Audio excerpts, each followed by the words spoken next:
Worldwide. Love it. Get the Germans up. Dani Wright. Right upon now.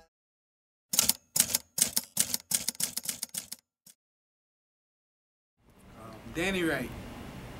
Dani is family. Dani's a friend. Dani's fun to be around sometimes. But for the most part, we have a good time. She's making good music that you're going to enjoy and you're going to be listening to for years to come. Dani's a cook. She shares a lot of wisdom with me for such a youngster. She has like a lot of knowledge about things you wouldn't think, you know. And I'm grateful to be around her, you know, vibe with her, be in her presence. Did I tell y'all she cooked too? We just ate. I mean, like some fish and some garlic spinach, and I mean, she put her foot in it. You know, she could cook. Don't be fooled now. I think she's cooking with some boots on too, like some Uggs or something. I'm like, that's a diva, you know what I mean? I was like, the girl in there cooking, you know what I mean? I'm like, what? She serving us, bringing out food with her shoes on. I'm like, pretty girl swagged out, just serving the meals. But that's love, that's family, and that's what she's incorporating in her. Since I'm working in Atlanta right now, I'm only a few hours away from my hometown, which is actually New Orleans. So I decided to go home for a day just to see my mom, my cousin April, my aunt, you know, just to have fun for a little bit. My mom knew I was coming, so she actually invited my insurance man because he'd been wanting to see me, say hi, or whatever. He said he'd been watching me on the internet and seeing all the things that I'm doing, and he actually gave me best wishes, which was kind of cool. And I wish success for Dani to be a super star and a super artist. Thank you.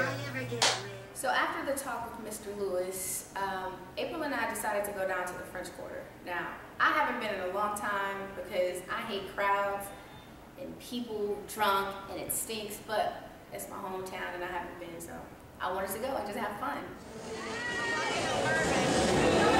I don't know what we about to do. I just felt like coming out here and taking a walk. It stinks, but you gotta love bourbon. It's Bourbon Street. Just listen. I know you hear the jazz music. Hopefully I find a band somewhere so I can party with them. But what? Oh, look at this. Exactly what I'm talking about. Horse maneuver. And it stinks. It smells like horse. Oh, yes it does. April is my cousin. Best cousin. You know how there's best friends? She's my best cousin. We grew up together. And a lot of people may not understand April, but I do. And I love her to death because she is April.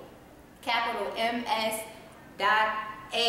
She'll finish the rest, but she'll definitely tell you who she is, where she's from, and how, this, what, whatever.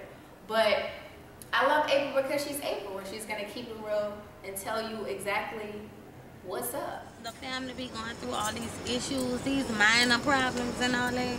You know, it just don't make no sense how people get mad over crazy stuff and all this. I mean, we supposed to be better than that. How the family used to come together and just do Think stuff. about it, like, when's the last time I've been to, like, a family reunion? Even the last one y'all just had, I didn't come because it's just like, okay, this person ain't talking to me, or this person ain't talking to me, so what's my reason for going when only maybe like 5 or 6 people talking to me? You, your mom, you know what I'm saying? Everybody don't get along. I don't understand it. In every situation or every time there's a family gathering, somebody's not getting along. And I don't understand why, but it's like, that's why I just stay to myself. I talk to the people I know that rocks with me for whatever situation, and then I just leave everybody else alone, because I don't, it makes no sense to get into all that, you know what I mean? So, that's my rewind button. Anyway, in the middle of April and I having a conversation, this guy comes over there, he's drunk, he's talking trash, cursing us out, all this kind of stuff. We got into it. But like 1 minute later, boom. You don't fucking brush homeboys from behind. That's what you get, right, it's bitch. time to go. You brush motherfuckers from behind. Clock him with that motherfucker. You don't brush fuckers from behind, you fucking piece of shit. Robbing kids out here, talking shit, and then brush them from behind. I don't rob nothing. Yeah, get him again, baby. Beat his fucking head in. Okay, back to the serious moment. April and I sat down and we had a conversation about our families and life and things that we have to accept that sometimes we didn't know how to accept, but her and I basically had a heart-to-heart, and we've never had that before. I remember you left when you moved to Atlanta. You don't remember me begging you to stay out here? I said, if April stayed here, I think her life would be different. If she moved, I know she's gonna be a total different person, which you became, but at the same time, you know what I mean? We're still close and we're still this and still that, and you still rock with me, but you know what I'm saying? I always, for some reason, I think if April would have stayed here, she would be different. And I told her the other day, my mama called Auntie Mel and asked Auntie Mel, can I come stay by her and everything, but she was just, Auntie Mel said, yeah, you know, that was my second house anyway.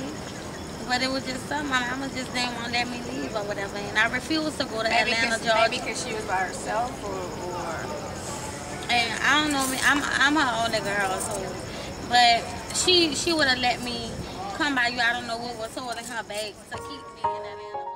Sitting there talking to April made me really think a lot about how I grew up, my childhood, and basically what kind of hindered me growing up.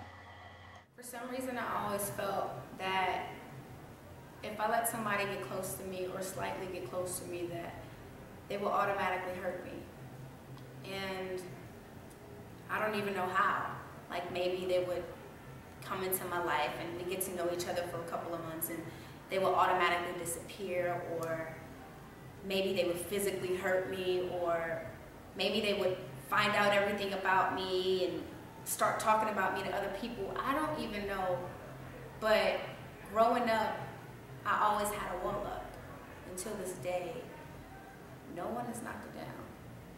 Learning more about myself and getting in touch with everything that's going on with me. So every day I'm growing and I'm learning a lot, and you know, I'm breaking the cycle of, because growing up I didn't really receive a lot of affection. I didn't get told I love you until I was like 21. I didn't get hugged, I didn't get kissed, I didn't, you know what I'm saying? So for me, it was kind of weird growing up or whatever, and when people try to give me affection and love, I would kind of push them away. But it's like now, you know, I want love and I want to feel good and I want to be happy and I want to love people around me and all this kind of stuff. So, you know, I had to take it upon myself to kind of break the cycle of a lot. So I'm kind of starting my own cycle and getting back into that kind of So I had fun in New Orleans. April, my mom, insurance man, friends, everybody else. It was really fun.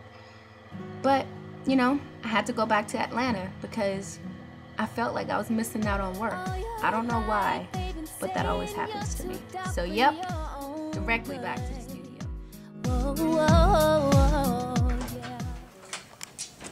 Oh, y'all got me. I'm looking. If y'all so happen to look at my feet, they hurt. Today, I had on these shoes. I won't even show y'all, they're in my bag.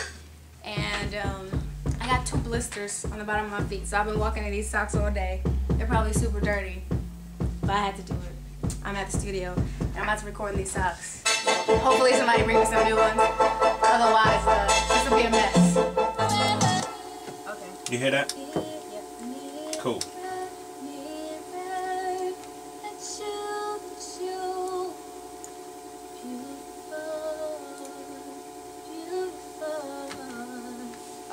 Here we go.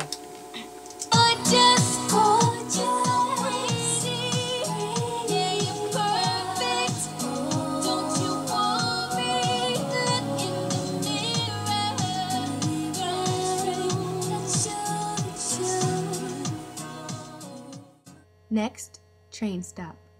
They're playing my record. Y'all hear that? Where Q at?